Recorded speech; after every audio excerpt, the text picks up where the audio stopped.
ఓం గం గణపతయే నమః ద్రాం దత్తాత్రేయాయ నమః శరబిందు సమాకారే పరబ్రహ్మస్వరూపిణి వాసరాపీఠనిలయే సరస్వతీ నమోస్తుతే. మారుతి అనుగ్రహం ప్రారంభ జూన్ 4వ తారీఖు 2025 వారం బుధవారం, ఉత్తరా నక్షత్రం, నవమి తిథి. ఈరోజు దీపారాధన. ఇవాళ మీరు చేసే దీపారాధన వలన మీ పిల్లలకు మీకు ఏదైనా వైరం ఉంటే పోతుంది.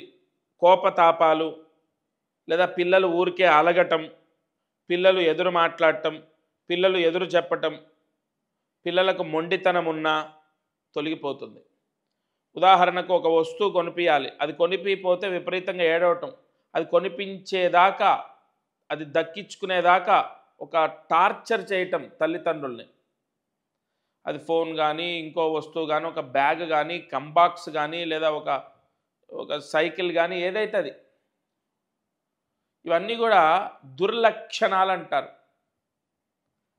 జన్మతః లగ్న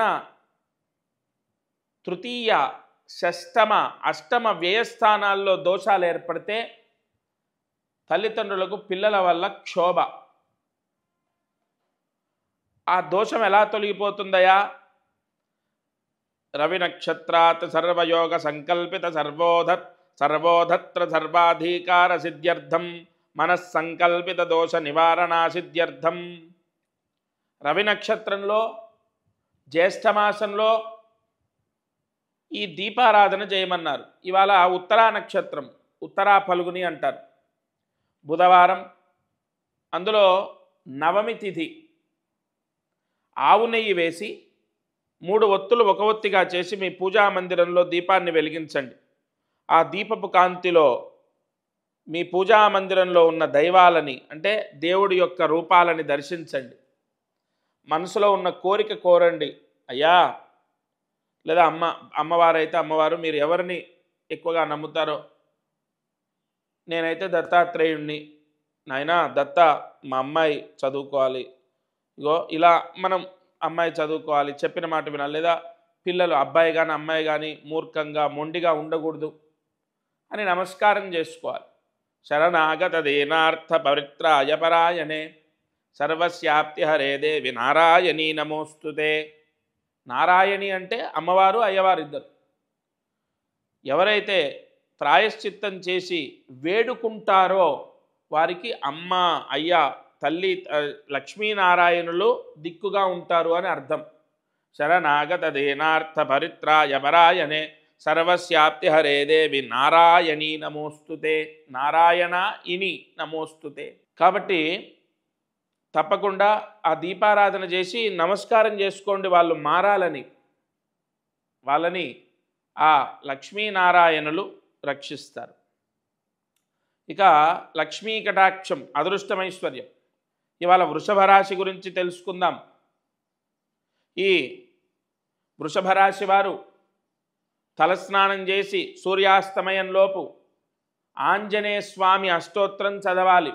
జ్యేష్ఠమాసంలో నవమి, ఉత్తరా నక్షత్రంలో ఈ వృషభ రాశి వారు ఆంజనేయ స్వామి అష్టోత్తరం చదివి చూడండి. ప్రతి నెల మీకు ఈ 12 రాశుల వారికి నెల 10వ తారీఖు లోపు నేను చెప్పే ప్రయత్నం చేస్తా. మీరు చూడండి. ఖచ్చితంగా ఫలానా రోజు, ఫలానా తిథి రోజు, ఫలానా నక్షత్రం రోజు చేయాలని ఉంటుంది. లైన్ వైజ్గా రావచ్చు, రాకపోవచ్చు. ఇప్పుడు నిన్న మేషరాశి వచ్చింది, ఇవాళ వృషభం వచ్చింది. రేపు మిథునం రాదు, సింహం రావచ్చు, లేదా మిథునమే రావచ్చు. నక్షత్రాన్ని బట్టి నేను చూసుకుంటాను. వృషభ రాశికి అధిపతి ఎవరు? శుక్రుడు. ఉత్తరా నక్షత్రానికి అధిపతి రవి. అంటే రవి శుక్రులకు మైనస్ ఉంది. మనకున్నటువంటి దోషం పోవడానికి ఆ కలయికలో మనం ఈ పరిహారం చేయాలి. తలస్నానం చేయటం. ఎవరు? వృషభ రాశి వాళ్ళు. ఆంజనేయ స్వామి అష్టోత్తరం చదువుకోవడం.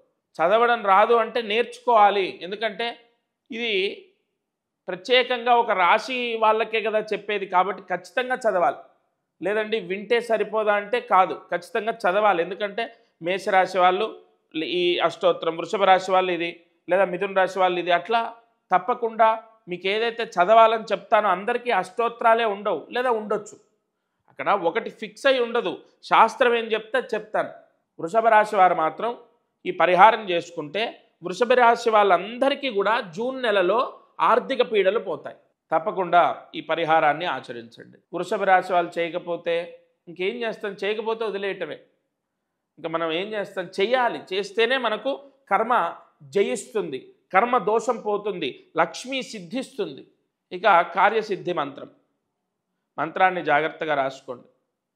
ఓం శ్రీం గం మన్యురాజాయ నమః. ఓం శ్రీం గం మన్యురాజాయ నమః. ఓం శ్రీం గం మన్యురాజాయ నమః. ఈ మంత్రాన్ని 10 సార్లు రాసి 108 మార్లు జపిస్తే గృహ నిర్మాణ యోగం ఏర్పడుతుంది. అద్దింట్లో ఉన్న వాళ్ళకు సొంతింటి యోగం పడుతుంది. సొంతింట్లో ఉన్న వాళ్ళకి ఇంకో స్థలం కానీ ఇంకొక ప్రాపర్టీ కానీ తీసుకునే యోగం వస్తుంది. తప్పకుండా ఈ మంత్ర జపాన్ని ఈరోజు నవమి తిథి, ఈ తిథి రోజు ఈ మంత్ర జపాన్ని చేయండి. ఉదయం, మధ్యాహ్నం, సాయంత్రం లేదా రాత్రి పడుకునే ముందైనా ఈ మంత్ర జపాన్ని చేసుకుంటే గృహయోగ ప్రాప్తి. ఇటువంటి ఎన్నో పరిహారాలు, చాలా సులువైన ప్రాయశ్చిత్తాలు మీకు అందిస్తాను. తప్పకుండా ఆచరించండి. సర్వే జనా సుఖినో భవంతు. ఇది వాల్టి మారుతి అనుగ్రహం కార్యక్రమం. దత్తార్పణమస్తు.